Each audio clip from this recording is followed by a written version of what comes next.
Please. I'm telling you. Why will I tell you my weaknesses? मैं आपको अपने strength weakness के नाम पे बताऊंगा। You know, जैसे English! I'm a perfectionist. मैं वर्कोहॉलिक हूँ। मैं इनोसेंट। English! बैंक क्या लौड़े? क्या इंग्लिश इंग्लिश इंग्लिश लगा रखा है बे? 4 साल का था मैं जब मेरे पापा जबलपुर में किसी हलवाई के यहाँ काम करते थे।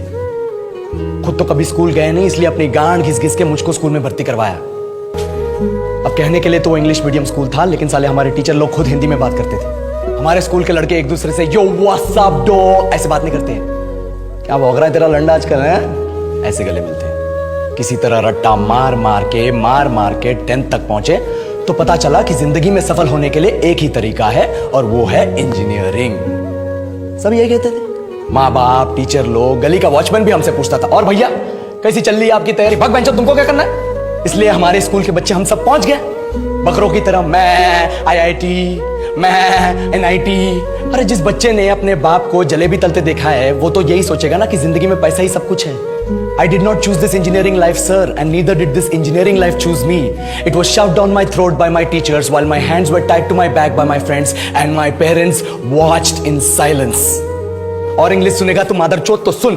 10th के बाद 2 साल लग गए इस कॉलेज में घुसने के लिए, कोचिंग में निकाल दिए। ना कुछ खेले ना कुछ सीखे, और 2 साल बाद जब यहाँ पहुंचे तो पता चला कि बड़े शहरों के कॉन्वेंट स्कूल के पढ़े बच्चे जब अंग्रेजी में बात करते हैं तो मरे हुए फूल भी खिल उठते हैं। आहा, हवा में ऑक्सीजन की मात्रा बढ़ जाती है इनकी अंग्रेजी सुन के। और पूरे कॉलेज की लड़कियां इन इंग्लिश स्पीकिंग लड़कों को अपना जीवनसाथी.com मान चुकी है। तुझे क्या लगता है?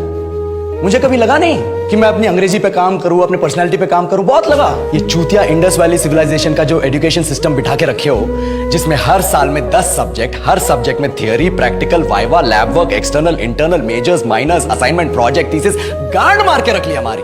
महीनों तक नहाना भूल जाते हम लोग और फिर हमारा परसेप्शन बना देते हो कि हम ऐसे ही रहना चाहते हैं। अबे साल में एक बार कल्चरल फेस्टिवल आता है, एक बार, उसके लिए भी प्रोफेसर से भीख मांगनी पड़ती है। अरे बिना इंग्लिश बोले, बिना लड़कियों से बात किए कौन गांडू रहना चाहता है वैसे? पर टाइम कहाँ है कुछ सीखने के लिए? लगे पड़े हैं कोडिंग सीखने, 3 लैंग्वेज सीख रहे हैं अलग अलग इंग्लिश छोड़ के। लेकिन जब प्लेसमेंट्स की बात आई तो सबको एप्टीट्यूड चाहिए, पर्सनैलिटी चाहिए, इंग्लिश स्पीकिंग चाहिए। It is not that we can not speak English, sir. We are just very conscious of our diction and our pronunciation and we are not confident to speak in front of anyone else. If the curriculum was a little bit diverse, if the engineering colleges in our country focused on our all round development instead of functioning like a goddamn factory that is just mass producing robots by killing their dreams and handing out degrees, I would not be sitting here in this pointless HR interview, the likes of which exist only in our country. ये लो sir, बोल दिया मैंने 4 और line अंग्रेजी में। अब बताइए, क्या मैं आपके मल्टीनेशनल कंपनी के लायक हूं? Do I have the potential to be a slave of your esteemed organization?